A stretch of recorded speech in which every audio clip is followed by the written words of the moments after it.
Donc dans cette vidéo, je vais continuer le contrôle de la validité des champs du formulaire. Et donc là, je vais faire l'email. Donc l'email, le regex, c'est très compliqué. On va le voir plus tard dans la vidéo. Donc là, je confirme la commande, ça fonctionne. Imaginons que j'ai oublié le point. Si je clique sur confirmation de la commande, on voit que le mail n'est pas valide. Donc si je mets 2 points par exemple, on va voir que le mail n'est pas valide. Donc déjà pour faire ça qu'un regex, c'est pas évident, surtout quand on débute.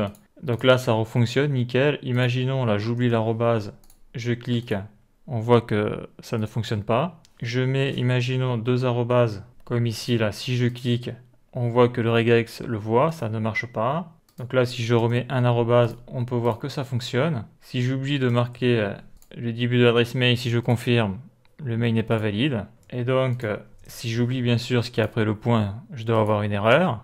Donc c'est pas mal, hein. Et si je marque ici n'importe quoi, j'ai une erreur parce que c'est trop long, sachant que mon regex, là, il ne contrôle pas la validité de l'extension. Si je marque FR, ça marche. Mais si je marque FR, donc c'est une extension qui n'existe pas, ça marche quand même. Bon, après, si tu mets une adresse ici bidon, pour le regex, la structure est bonne, mais bien sûr, ça c'est bidon au niveau de sa validité. Il n'y a pas de mail derrière ça. Donc dans la dernière vidéo, j'en étais ici. Là, j'ai fait une erreur. Si je fais confirmer la commande, on voit que ça part. On voit que le local storage a été mis à jour. Donc là, dans la vidéo, on va voir comment on fait pour intégrer le regex qui va contrôler le mail. Donc je reviens dans mon fichier pany.js.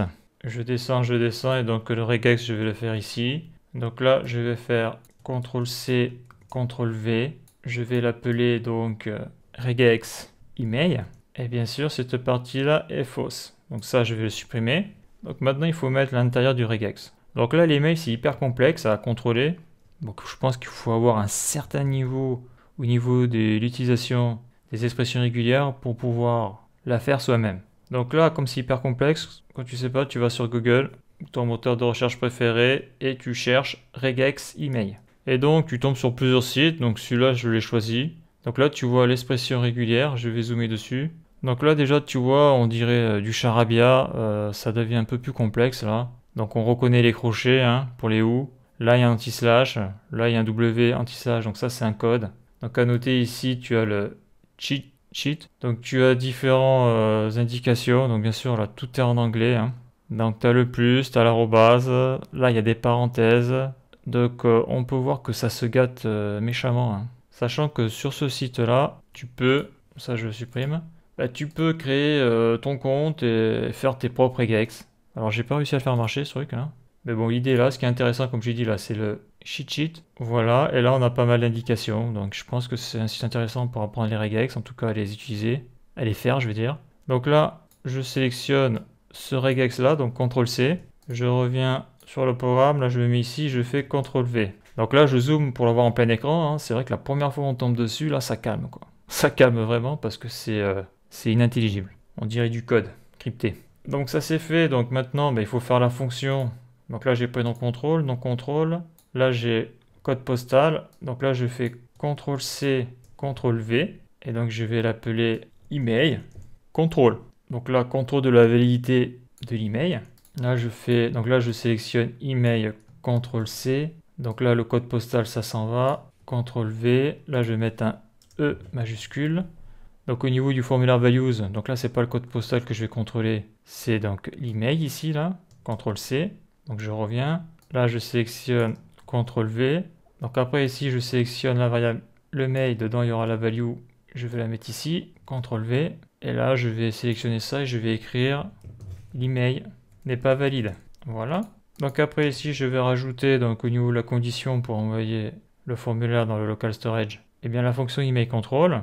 Donc email control, les parenthèses, là je fais CTRL S, et puis voilà. Théoriquement ça devrait marcher. Donc le plus dur ça a été de trouver l'expression régulière qui va contrôler le mail, qui est ici. Donc là, ça j'en ai plus besoin, je reviens sur mon panier.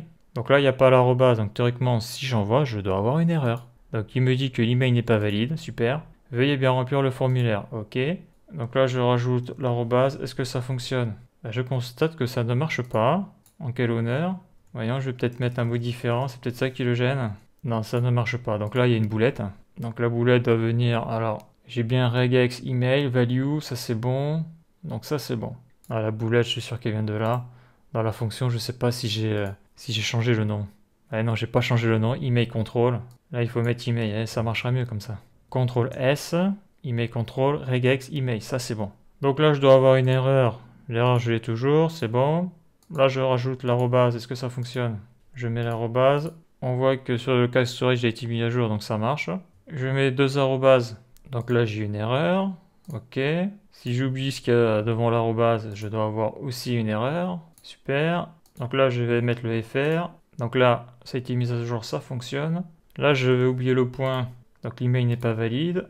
Ok. Là, je vais mettre 2 points, donc ça ne devrait pas marcher non plus. Ça ne marche pas, super. Donc là, je mets un point, ça devrait marcher. Ça a été mis à jour. Donc là, après, je peux mettre ce que je veux, ça devrait marcher aussi, là. Ça a été mis à jour. Et là, si je mets plusieurs lettres, l'email n'est pas valide, ouais, parce que les extensions, c'est quand même limité, hein. Je crois que c'est 3 lettres, les extensions, pas plus. Et le minimum, il me semble que c'est 2 lettres pour les extensions. Si j'en mets qu'une, je dois avoir une erreur, parce que ça n'existe pas les extensions d'une lettre.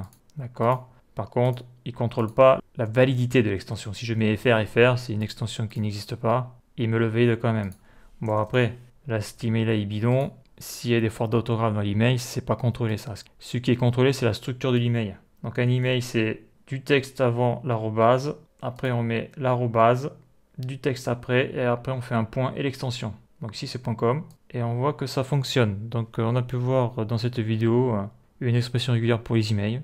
À noter qu'il en existe des beaucoup plus compliqués. Donc cela a fait le boulot.